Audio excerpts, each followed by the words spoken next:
Bonjour et bienvenue sur Nuage Magique pour une nouvelle vidéo sur le vif. Pour rappel, sur le vif, c'est une vidéo que je vous fais rapidement, sans montage, sans coupure, directement depuis le téléphone, quand j'ai vraiment un sujet précis et rapide que je veux aborder avec vous. Et là, il s'agit de la V11. Donc je pense que j'ai pas mal de mes collègues youtubeurs qui vous feront des revues en détaillé, mais ce que je voulais, c'était partager un retour pour partager mes premières impressions sur cette V11. Et moi, cette V11, ce que j'en pense, c'est que... Ah bah c'est du propre, 5 heures du matin. Ah ouais, c'est du propre. Disons qu'il y a des très très bonnes choses à dire sur cette V11. Notamment ce qui va être de l'accès aux fonctions ici, gauche et droite, au niveau de l'angle mort. Donc on est capable de visualiser maintenant automatiquement. Il y a une option pour ça. Il y a aussi les pochettes pour ici les morceaux qui sont sur la partie USB. On avait bien les pochettes qui apparaissaient quand on était en mode Bluetooth, il me semble. Il me semble que pour la partie Spotify, ça devait fonctionner, mais pour l'USB, ça fonctionnait pas. Maintenant, c'est de retour. Ça a fonctionné tout au début. Après, ça a arrêté de fonctionner. Et maintenant, c'est de retour. Donc, c'est une très bonne nouvelle. Mais surtout, on a une nouvelle interface. L'interface est plutôt classe, et ça, il y a trop rien à dire sur ça. C'est plutôt efficace, et on sent qu'ils ont axé pas mal de choses sur la personnalisation. Donc là, typiquement, ce qu'on peut faire, c'est qu'on peut rester appuyé ici, et on peut avoir jusqu'à 4 applis, 4 widgets favoris qu'on peut vraiment verrouiller dans le dock. Et on peut avoir jusqu'à 4 applis récentes qui s'affichent. Et en gros, l'idée, c'est qu'on a en tout 5 applis qui s'affichent ici. Donc soit on en met un maximum qui reste verrouillé, soit on en a un maximum qui apparaissent dans la liste récente. Je vais couper. Voilà. Et l'idée, c'est que vous puissiez vraiment personnaliser et avoir ce que vous voulez ici qui apparaît dans la barre. Donc je pense que c'est une des grosses choses qu'ils ont mis en place à travers cette mise à jour. Mais ce que je veux partager à travers cette vidéo, c'est plutôt les points sur lesquels je suis pas satisfait, et j'espère qu'il y aura des correctifs assez rapidement. Le premier point, c'est ici, l'encart en haut à droite, où avant on avait typiquement l'info sur le signal LTE, le signal 4G de la voiture. On l'a plus. Je suis obligé d'aller dans le menu pour l'avoir. Idem, on avait le Bluetooth, maintenant ça apparaît ici. Les notifications, on les avait pas sur l'écran principal. En revanche, on avait ici le retour sur la fonction Humlink. Donc tout ça, on l'avait. Maintenant, on l'a plus ici. C'est vraiment dommage. D'autant plus qu'on n'a rien à la place et que c'était des icônes qui gênaient pas la lecture de ce qu'il y avait derrière. Donc pourquoi les avoir retirés? Peut-être que c'est un bug. Et peut-être que ça va revenir, j'espère. Je pense que si vous êtes nombreux à faire le retour vers Tesla que ça manque, ça reviendra plus facilement. L'autre chose, c'est que ici, on avait tout un tas d'infos disponibles sur l'odomètre, sur la pression des pneus, et qu'on n'a plus maintenant. Et pour y avoir accès, bah pareil, il faut aller ici, aller dans compteur. Alors on a beaucoup d'infos, hein, ça, y a pas à dire, mais par contre, faut aller dans ce sous-menu qui est un peu moins accessible. Donc pareil, j'espère que ça reviendra, parce que quel est l'intérêt de le retirer si c'est pour rien mettre à la place? Au niveau interface utilisateur, il y a aussi un autre gros changement qui, moi, me perturbe, c'est dans l'usage de la climatisation.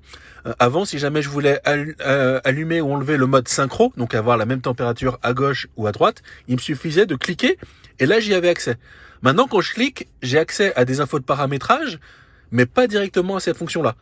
Et si jamais je veux avoir accès à la fonction synchro, il faut que je change la température.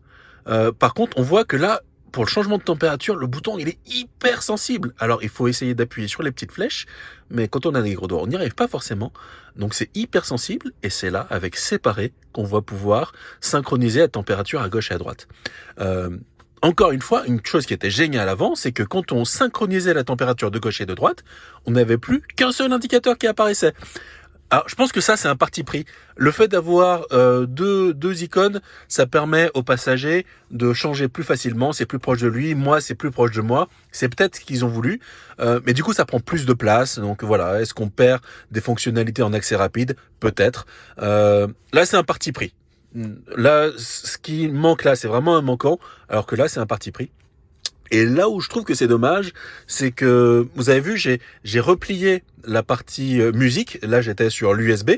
Et si je veux rappeler la musique USB sur laquelle j'étais, avant, il me suffisait juste d'appuyer sur le bouton musique.